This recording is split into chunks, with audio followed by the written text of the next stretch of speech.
Okay, well, good afternoon. Today we're going to talk about mindfulness in eating, a few tactics and I suppose strategies I've developed over a few years. I'd call it the 6 levels of mindfulness in eating. You know, I've definitely had a bad habit through my life of mindless eating, which is where you're eating your meal and you're not really thinking about it. Maybe you're watching TV, maybe you're even engaged in conversation. And by the time you're done your meal, boy, did you even experience your food. People talk about being present with your food. So I'm going to just discuss what I call the 6 levels of mindfulness in eating. What you'll need is, a set of chopsticks. You do need a knife and a fork, as well as a spoon, which we'll talk about in a minute. Really, so the first step is, you use your knife and fork. The challenge, with a knife and fork is they are very efficient eating tools. And you will use them. We'll use them first to cut up our food into manageable, bite sizes. We are going to be eating with chopsticks.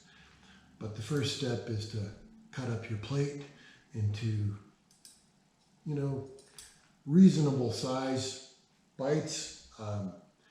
Smaller is better. You want to stay away from, bites that are too big that you have to pick up and kind of bite off your chopsticks. You want to start with smaller bites. If you do have a soup or something, I would suggest go with a less efficient spoon so that it takes you longer to eat than using a tablespoon, for example. This would take 3 or 4 or 5 of these spoonfuls would be 1 tablespoon. So what I would call level 1 really is just eating with chopsticks with your dominant hand. And you know what? That's a big step. It'll slow you down. You get your food and you eat it. That's what I call level 1. That was a big improvement for me. It forced me to think about each bite. You literally have to grab each bite with chopsticks. It does take a while to get good using the chopsticks. Eventually you get pretty good and it's easy to go off target into mindless eating with chopsticks. I would suggest using a flat plate when you're eating with chopsticks, not a bowl. A bowl is easy to sort of pick up and cheat. You'll see people doing this with their bowl. Okay, we want to get away from that. The idea is to be mindful of your food 1 bite at a time. So level 2, switch over to your non-dominant hand. And you'll have to think more carefully about taking the bite because generally most of us aren't as good with our non-dominant hand, which for me is my left hand. So I got to think more carefully about using the chopsticks. That's level 2. Level 3 is using your non-dominant hand. You take a bite. So I'll just quickly quickly take a bite.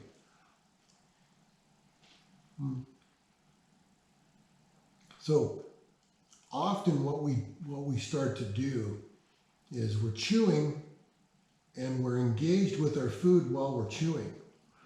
So level 3 is to just put this hand down at the side, finish chewing, swallow the food, and then work on the next bite. What you want to get away from in level 3 is taking the bite.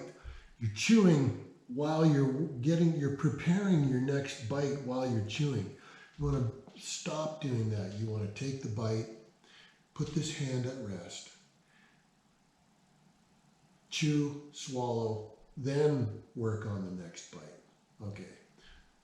Then level 4 is all of that except you put the chopsticks down on your plate while you're chewing. So you add an extra step. So you chew, swallow, you pick the chopsticks back up, re-engage, you take a bite, you put the chopsticks down, you chew, you swallow, and repeat the process. Now I recommend chopsticks with a square edge so that they don't roll off your plate when you put them down. That's level 4, putting the chopsticks down. Chewing, swallowing, picking up your chopsticks, preparing the bite with your non-dominant hand.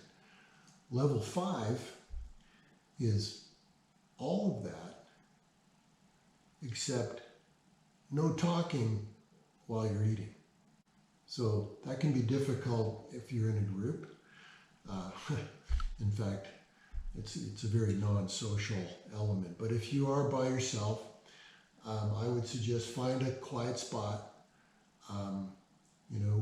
where you can be alone, and so that when you're using your non-dominant hand, you take the bite, you put the chopsticks down, you're chewing your food, and you're not engaging your mind in conversation, which is a distraction. So no TV, no radio, no conversation. That's level 5.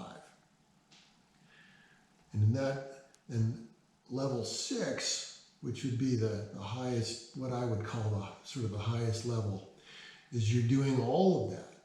So you're taking your non-dominant hand, you're preparing your food, you put it in your mouth, you're chewing, put the chopsticks down, chewing, swallowing, no talking. Now in this case, you're focusing on the food that's in your mouth on that bite.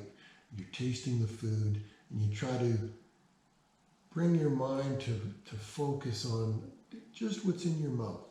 And you're going to focus on the chewing, you're going to focus on the flavor, you're going to focus on the texture, you're going to swallow. Then you're even going to take your tongue and kind of clean your teeth a bit. Swallow again. And the idea being, don't start thinking about work. Don't start thinking about the past. Don't start thinking about the future. Be in the moment and try to concentrate on just focusing on the act of eating while the food is in your mouth. Swallowing, kind of cleaning your tongue, cleaning your teeth after every bite. And then pick up the chopsticks and repeat the process. And I've found that my mind wanders. I'll tend to be thinking about the past, what I did this morning, or what I want to do this afternoon, or what I want to do tomorrow or next week. And so I haven't mastered level 6. I'm working at it. But what I have found is when I do that, a reasonable portion, a reasonable plate of food that's appropriate portion size can take 20 minutes, 25 minutes. So that may not be practical in some instances, but you can certainly tailor it to how much time you have. And so part of it is making eating your food an event. So comfortable, get yourself in a nice environment. If you have a view, where you can look out the window while you're kind of in this meditative sort of state, that can be helpful. For me, these tactics, fundamentally helped to slow me down. I felt more satisfied with a smaller portion, which I don't know, at least for me, especially if I'm trying to shed some pounds, lose some weight and trim up. If you can have less food and be equally as satisfied, these tactics and these strategies can help you to achieve that and be essentially more fulfilled with less food so you can achieve your weight loss or your fitness goals, whatever they may be. Anyway, that's all for now. I thought I would share some of these sort of hard-won tactics that I've kind of came up with, and it became a bit of a game for me to go, okay, well, what's level 2? What's level 3? What's level 4? That's level 5. And then level 6 almost becomes a sort of a almost a Buddhist sort of meditation, if you will, where you try to still your mind and only concentrate on the eating itself. Turn every plateful of food into an event. Anyway, I hope that's all helpful for you. Thanks for joining, and we'll see you next time.